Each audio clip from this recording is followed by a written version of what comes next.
Number one, stop giving credit to your abusers. Number two, you are far stronger than you ever possibly could imagine. And number three, if you don't know what resources are available to you, that is the same thing as not knowing that you have any options at all. Welcome to Be Bold Branding, where we discuss the power of differentiating yourself through your own unique story and standout personal brand. Have you experienced personal trauma in your life? And if so, what are the positives you've taken from that experience? Now, I realize that seems like a strange question, but after our conversation with today's guest, you'll clearly understand why this interview is so important. Amanda Blackwood is a survivor of human trafficking. The experience was life-changing, but not only for her, because now she's a trauma recovery mentor, working with others who have been through trauma themselves. She's the author of Growth from Darkness. She's also a professional artist and an accomplished public speaker and podcaster on the topic of trauma recovery. Today, we'll hear Amanda's story and talk about how she's focusing on the positives with her brand. Amanda, welcome to Be Bold Branding. Thank you so much for having me. I'm super excited to get to know you guys and have our conversation today. So are we. What a story. Absolutely. You want to dive into it a little bit, like share with us your motivating factors that led you to where you are right now? Absolutely. I have no problem with that. It's kind of a long and complex story, so I'll kind of truncate it a little bit. I went through some incredible amounts of abuse and trauma for the first 31 years of my life, but it didn't stop just because I managed to get away from the bad people. I was continually attacked. And it was after one of those attacks, just recently in 2019, when I decided to start opening up and not just have a voice, but to scream it from the top of the mountains that I have a voice and you can't ever hurt me again. And now it's time that I help others to get away from that hurt also. Very good. Wow. Can you tell us, how that trauma started for you? If you don't mind sharing a little bit about how that started for you and at what point you realized that you could get out of it? It's quite the story. So the first time I was ever molested, I was only 4 years old. It was from my older brother, who was only 7 at the time, and he shouldn't have known the things that he knew. So as I grew up, as I remembered this in my 20s, I also had to face the facts that he didn't do this to me because he wanted to. He did this to me because somebody else had done or shown him something and he was trying to process it and understand it. And I don't blame him for what happened. I did for a long time and I went through a lot of anger. But he did again when I was 12. My uncle molested me when I was 13. I was molested again at 15, again at 16, multiple times throughout the teen years. I was raped at 17. When I was 18 years old, I was out on my own, and my boyfriend at the time, whom I was living with, was more than twice my age, and I was trafficked for the first time. I was trafficked again at 19 years old in a completely different state under completely different circumstances while I was attempting to fight homelessness of myself. And the last time I was trafficked, I was actually 31 years old, and a lot of people ask, one of the first things I get is, how old were you when you were trafficked? And that's because we have been pre-programmed here in this country to believe that trafficking only happens to children, when people under the age of 18 only make up 1/4 of the victims worldwide. Most victims of trafficking are over the age of 18. Another question I repeatedly have gotten is, well, how can this happen 3 different times? The average number of times that somebody falls into trafficking is actually 7. The fact that it only happened to me 3 times means I was extremely lucky. But it has everything to do with patterns in our lives. When we grow up in a household where we know that the people who love us are the people who also hurt us. My father was physically abusive. My mother was emotionally and mentally abusive, and I already covered what my brother did. When that's your whole world growing up, you grow up understanding that the people who love you will also hurt you. And if they don't hurt you, that means they don't love you. And being treated as a sex object, starting at 4 years old and growing up like this, I learned that people were going to take what they wanted from me, whether I gave it to them freely or not. It's really easy to fall into these vicious cycles after a while. How do you break a pattern when that pattern is all you've ever known? Mm-hmm. And that really leads to, you mentioned forgiveness earlier about your brother, and I'm quite certain maybe even with others that have harmed you, because that's a part of growth, don't you think? What would you tell people out there listening that would say about, how I can never forgive my oppressor, or what would you shed light on that thought process? If you were to step on my toe by accident, you would tell me, "Oh, I'm sorry," right? My first reaction would be to say, "Oh, that's okay," because I know you didn't mean it. We have been conditioned to believe that that's what forgiveness means, is telling somebody that what they did to you is okay. Going through what I went through is not okay. And the people who hurt me and did these things to me, that'll never be okay. But that doesn't mean that I have to hang on to that anger and that hatred and that resentment and allow that to control and manipulate my life any longer. I did for so long. And as I was living in that space, I found that I stayed in the victim mentality. And that's a dangerous place to be, because as long as you play the victim, you're more susceptible to continually being a victim. Mm-hmm. Forgiveness is letting go of all of that pent up anger and frustration. I've heard it said many times that being angry at somebody else and expecting them to feel it is like drinking poison and expecting them to die. You're right. You can't live your life in that place. It's a scary, dark place to be. The second you let go of all of that anger, that is true forgiveness. That is not saying it's okay what you did to me. It's saying you don't control me anymore. And what you did to me is in the past. I'm walking away.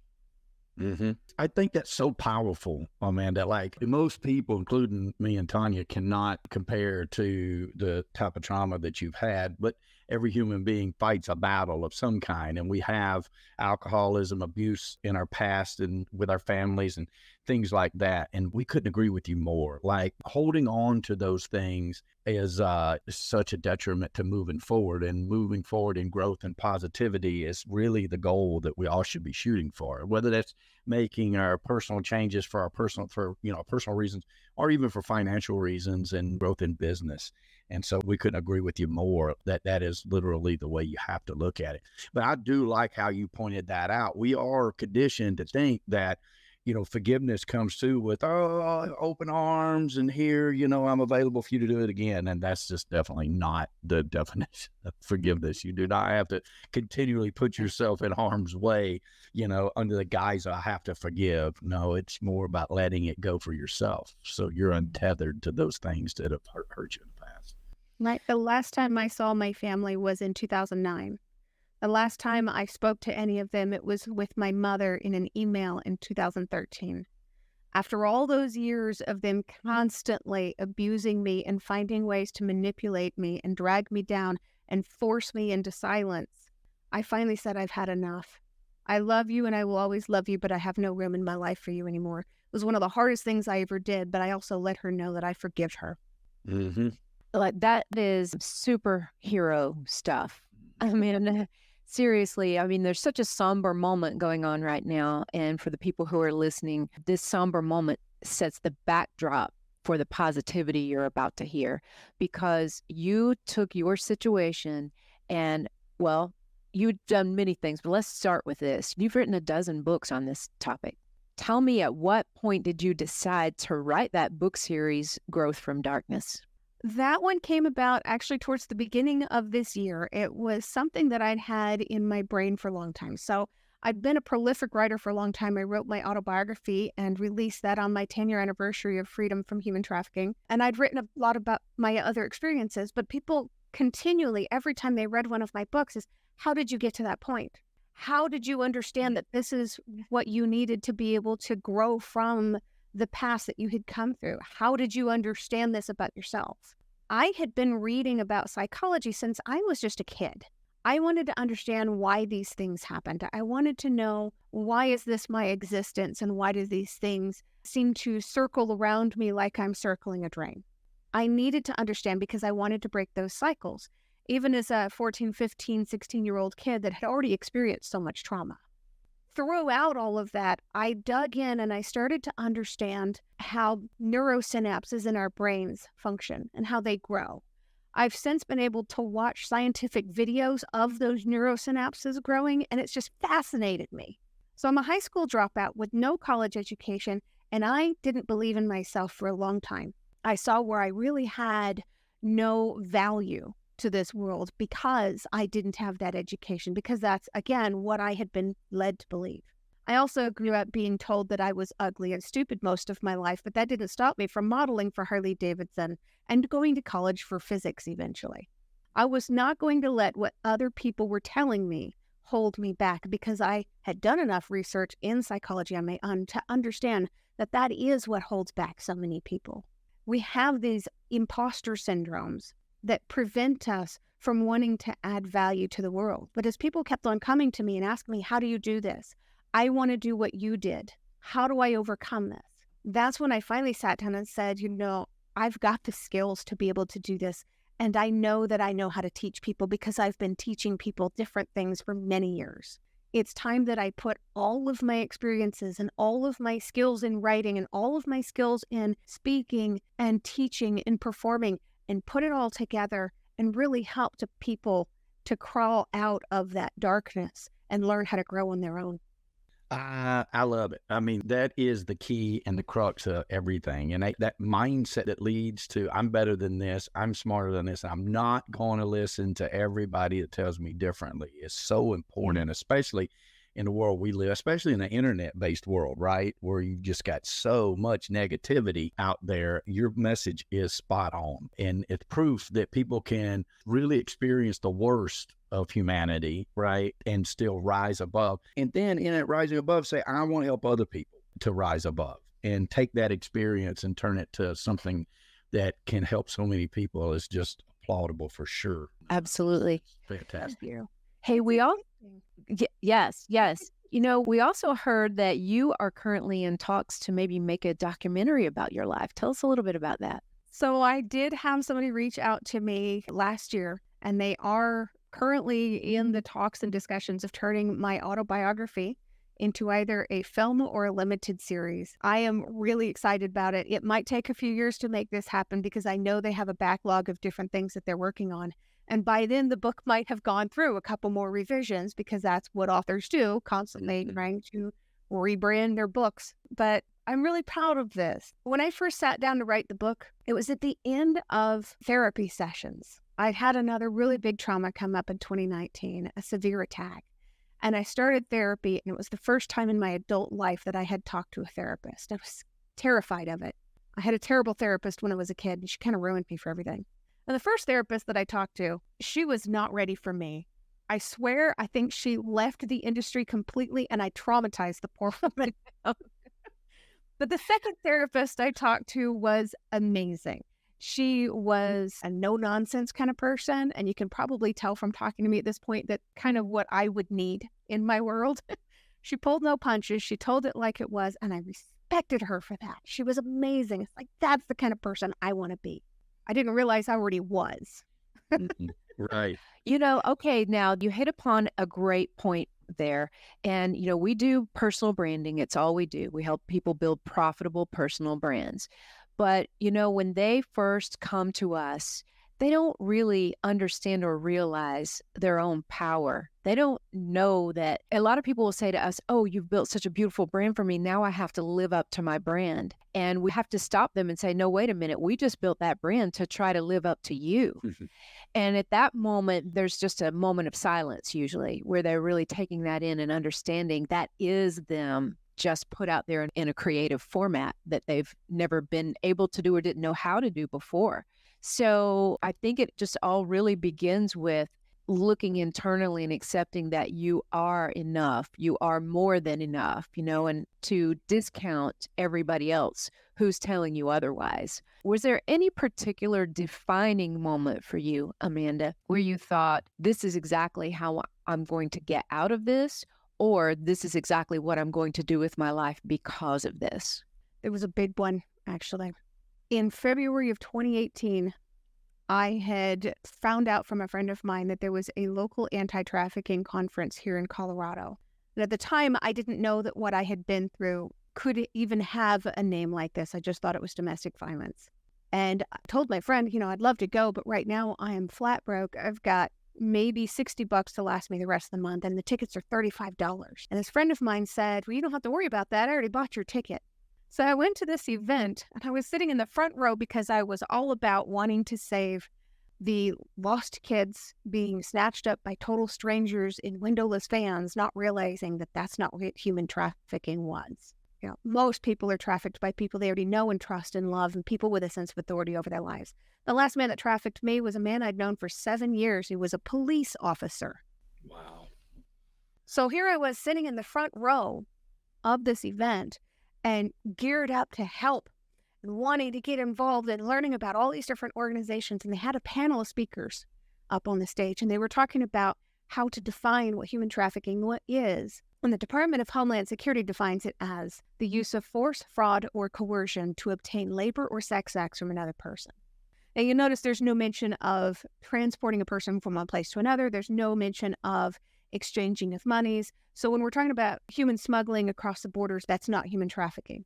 That's something else. It's still an issue that needs to be addressed. And when we're talking about prostitution, prostitution does not automatically equal human trafficking, and human trafficking does not automatically equal prostitution. They're both issues that need to be addressed. I didn't know that at the time. I thought human trafficking was children and prostitutes, and that was it. And I was neither when these things happened to me. So they opened up this panel to questions. And my question was going to be, how long does it take for somebody who's been through all of this to have a normal life? I was 38. I was still struggling. I didn't know how I was going to make it from one day to the next with everything that I had going around in my brain. I was not as healed as I wanted to believe I was when I was just finding this out. And they brought the microphone over to me because I raised my hand. And while I was sitting there waiting for the microphone, I started to shake. And they brought the microphone over.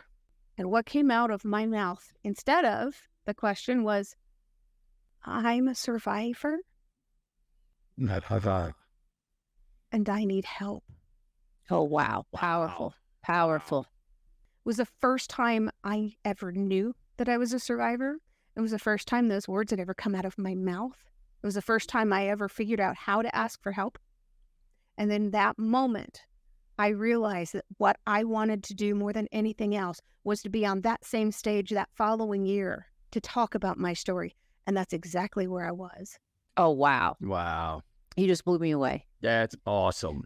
That is more than awesome. That's unbelievable, Amanda. Unbelievable. So if there's somebody out there listening to you right now who hasn't reached that defining moment that you've already crossed, what would you say to them that could help them in that situation? Number one, stop giving credit to your abusers. The quote, what doesn't kill us makes us stronger, is giving credit to the abusers. The man who originally said that was Friedrich Nietzsche in the 1800s. That man died in an insane asylum. We don't need to be taking his words of advice anymore. Bravo.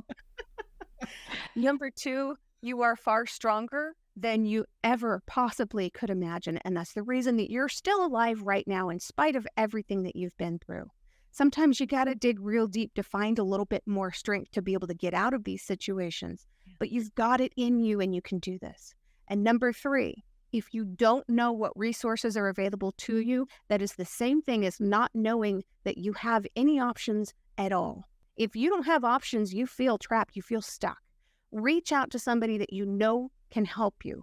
Reach out to me, reach out to any counselor or therapist in your area. And if you're not comfortable calling 911 to talk to the police, check out that new phone number 988. They pair you with a therapist and somebody with lived experience who can talk you through all of this stuff. And in some cases, actually show up at your door and help you get out. Well, we've come a long way. Mm-hmm.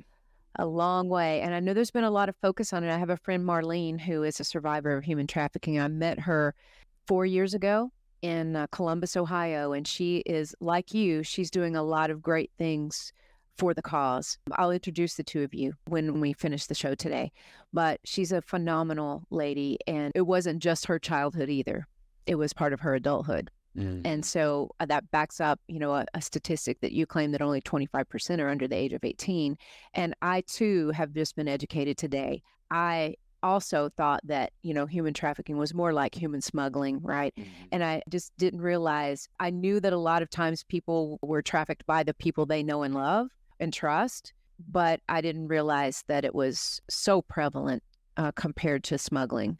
And like you said, all of those issues need attention. And repetitive, right? Like those limiting beliefs that cause people to, all of us in some way, shape, or form, but to continue those same patterns over and over and over again, and many times not even realizing it. And you've written a series now about that, right? Growth from Darkness. You want to tell the audience about that?